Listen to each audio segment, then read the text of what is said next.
I want to share something that's been bothering me for years.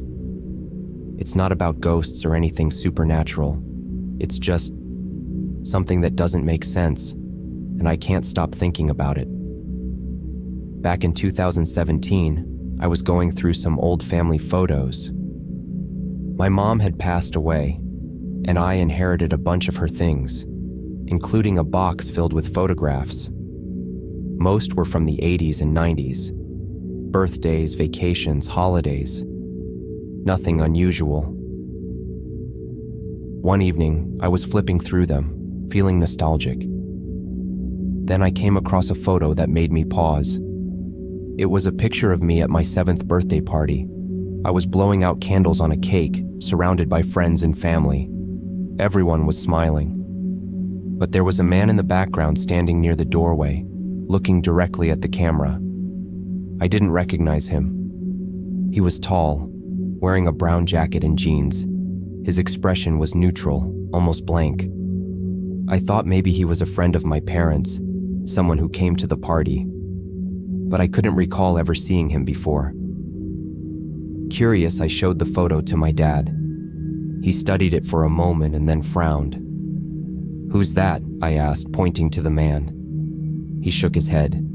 "I don't know. I don't remember him." That was odd. My dad has a good memory, especially about people. I decided to ask my aunt, who was also at the party. She looked at the photo and seemed puzzled. "I don't remember anyone like that," she said. "Are you sure this was your birthday party?" "Yes," I replied. "That's me. Right there." She nodded slowly but kept staring at the man in the background. I started to feel uneasy. How could there be someone in the photo that no one remembered? I examined the picture more closely. The man's face was clear, not blurred or distorted. He was definitely there. I began to wonder if it was some kind of photo error or double exposure. But the rest of the image was normal. The lighting, the shadows, everything looked consistent. Over the next few days, I went through more photos from that day. There were several taken at the party, but in none of the other pictures did this man appear. Just that one photo.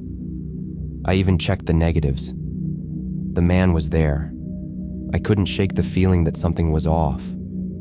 I started to have dreams about the man, standing in the doorway watching silently. In the dreams, he never moved or spoke, just stood there. I tried to forget about it, but the image stayed with me. Years later, I was at a friend's house helping him move.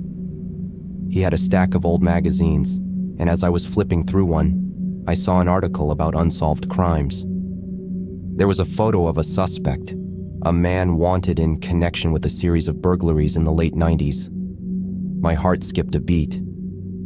The man in the photo looked exactly like the one from my birthday picture. Same face, same expression. I showed it to my friend. "Does this guy look familiar?" He glanced at it. "Not to me. Why?" I explained the story and he suggested it was just a coincidence, but I wasn't so sure. I contacted the police department mentioned in the article, asking if they had more information about the suspect. They told me the man was never identified and the case went cold. I sent them a copy of my photo, hoping it might help. They thanked me but said it probably wasn't related. To this day, I don't know who that man was or why he was at my birthday party. No one remembers inviting him, and he doesn't appear in any other photos. It's like he was never there, except he was. I still have the photo. I keep it in a drawer, face down. Sometimes I take it out and look at it, hoping to find some clue I missed. But it's always the same. A moment frozen in time, with a stranger watching from the shadows. I'd just moved my family into the old house on Elm Street. It felt quiet, too quiet. To feel safer, I installed a home security camera over the living room entrance. At first, it captured only the empty hall and the creak of floorboards at night.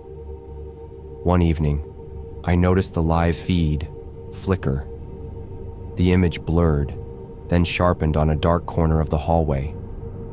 For a split second, I thought I saw someone standing there. When the frame cleared, there was nothing but shadows in the familiar coat rack. I replayed the snippet. No timestamp glitch, no lag, just a single frame that froze on that corner. A week later, I checked the stored video and discovered footage from 2 nights prior that I hadn't recorded. The timestamp read 3:14 a.m., during a time when my camera shouldn't have been active. The footage showed my front door opening on its own, swinging in from the draft, then a dark shape passing by the window. There was no alert, no notification, just that extra file sitting in the SD card folder. Curious, I removed the SD card and plugged it into my laptop. A folder named Archive appeared alongside the dated video files. Inside were clips labeled in random hex codes. One MP4 clip, opened to static, white noise with a faint ring. I fast-forwarded and the static erupted into a clear image of the living room, exactly as it looked now. The camera had recorded a shot of my couch, the side table, and nothing else.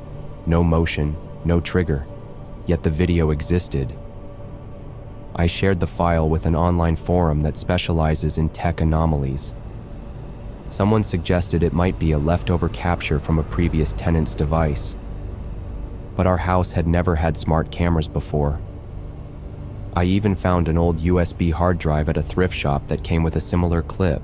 Same hex code naming, same silent frame of an empty room. People collect these drives as lost data artifacts, but to me, it felt like someone was watching through my walls. Later that night, I opened the MP4 file again. This time, at the 12-second mark, the image glitched. The frame froze on the pattern of the wallpaper. A bright line tore through it, pixel by pixel. In a flash, the screen went black, then returned to the live feed. My camera's timestamp advanced naturally, but the flash was exactly 2 seconds long. No warning, no freeze, just a sudden slice of corruption that left my screen blinking.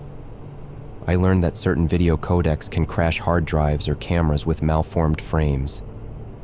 Janet Jackson's Rhythm Nation video famously exploited a bug in old laptops, causing them to freeze on a specific frame. But I used a modern system. My phone, my laptop, even my camera firmware were all up to date. Nothing should have broken like that. When I thought I'd seen it all, my baby monitor joined the mystery. Around midnight, I heard a soft whisper through the audio feed. It didn't sound like my daughter. It was deeper, slow, almost a question I couldn't catch. I pressed the button to speak. "You okay?" But got only static in return. I walked into her room and found her sleeping peacefully with the monitor on the dresser beside her. A quick search showed other parents hearing random voices on baby monitors, usually chalked up to signal bleed from old party line systems or hacked cameras. I reset the device, changed the password, and even unplugged our router overnight. Yet the next night, the same whisper returned. I couldn't make out the words, only the tone, like someone asking for help, but too muffled to understand. I invited a friend who works in cybersecurity to inspect my network. He found no breaches, no unknown IP addresses, and no evidence of hacking. The only anomalies were the extra video files and that frozen frame glitch. He chalked it up to firmware bugs and packet loss. I thought it made sense until I realized the extra files all played back perfectly, without signs of data corruption, except for that one brief flash. Inside the black hole of unanswered questions, I even considered audio pareidolia, our brains hearing meaning in white noise. But the footage and files existed independently of my perception. I could send them to anyone, and they'd see the same freeze frame, the same extra clip from 3:14 a.m., the same whisper on the baby monitor. Now, I keep the camera feed turned off when I go to bed. I avoid late-night checkups on the monitor.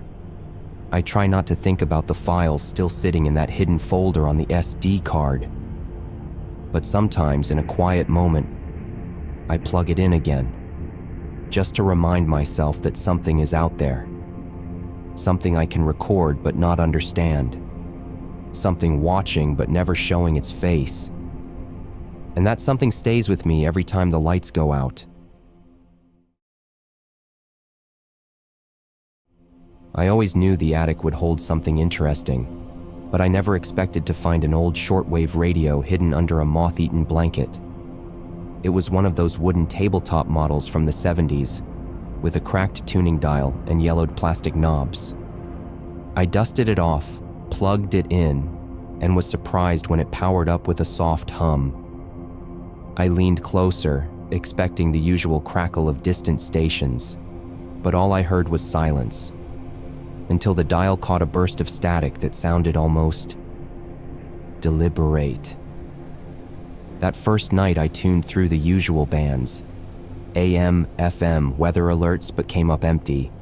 Then, at exactly 2:07 a.m., the static shifted into a rhythmic pattern, like Morse code obscured by white noise.